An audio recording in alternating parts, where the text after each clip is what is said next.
আজি মই পথাৰত মাহঁতৰ লগত ৰবাব টেঙা খাম বুলি ৰবাব টেঙা কলপাত সকলোবিলাক বস্তু মই মোনাত ভৰাই লৈছোঁ। মানে আঘোণ মানে পথাৰত ৰবাব টেঙা খোৱাৰ মজাই বেলেগ। সেইকাৰণে ময়ো আজি যাম পথাৰত ধুনীয়াকৈ ৰবাব টেঙা খাম। আৰু পাছফালে জলকীয়া জোপাৰ পৰা দুটা বি জলকীয়া ছিঙি ল'লোঁ। ভালকৈ পকা নাই বাৰু।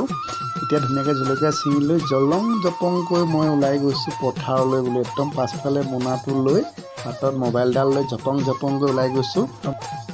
এই গৰু পোৱালিটো চাওক না, কি মৰম লগা মাকৰ লগত আছে। মোক দেখি দৌৰ মাৰিলেহি। এই ধুনীয়া লগা মৰম লগা। এইফালে আছে দেখিছোঁ মহটো পেটত মানে বগলী এটা পৰি আছে। ইমান ধুনীয়া লাগিছে চাওকচোন আপোনালোকে। মোক যোৱা দেখি পলাব এতিয়া। পলালে মোক দেখি পলালে। অকণমান দূৰ হয় আমাৰ ঘৰৰ পৰা পথাৰলৈ, অকণমান ভালেখিনি দূৰ হয় মানে।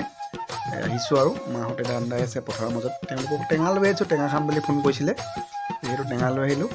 আৰু প্ৰথম কথাটো হ'ল দাৱনীক আজি টেঙা কাটিবলৈ দিলে সিহঁতে টাইম ৱেষ্ট কৰিব সেইকাৰণে মই নিজেই কাটিছোঁ।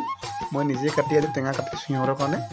কাটি মেলি খুৱাম আৰু যাতে টেঙা কটাৰ সময়কণ তেওঁলোকে ধান্দাই থাকিব পাৰে, সেইটো কাৰণে মই নিজেই কাটিলোঁ, অকণমান দিমাগ লগাই দিলোঁ।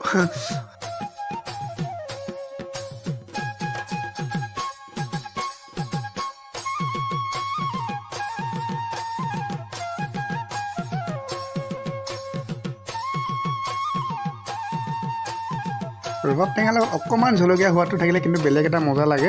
সেইকাৰণে ময়ো জলকীয়া অকণমান কাটি দিছোঁ। জলকীয়াকেইটা পকা নাছিলে, কেঁচা জলকীয়া, হ'লেও খাই ভালেই লাগিব। ধুনীয়াকৈ কাটি দিছোঁ জলকীয়াকেইটা সুন্দৰকৈ। আপোনালোকে কোনে কোনে ক'ৰবাত ভিডিঅ'টো চাই আছে কমেণ্ট কৰি জনাবচোন মোক। মোৰো মানে ভিডিঅ'বিলাক বনাই ভাল লাগিব আপোনালোকে যদি কমেণ্ট কৰি থাকে। প্ৰথম বনাইছোঁ ভিডিঅ' আজি শ্বৰ্ট ভিডিঅ'। আগতে এনেকৈ ভিডিঅ' বনোৱা নাছিলোঁ, আজি প্ৰথম বনাইছোঁ ভিডিঅ'টো। আপোনালোকে কোনে ক'ৰ পৰা চাই আছে কমেণ্ট কৰি জনাব মোক।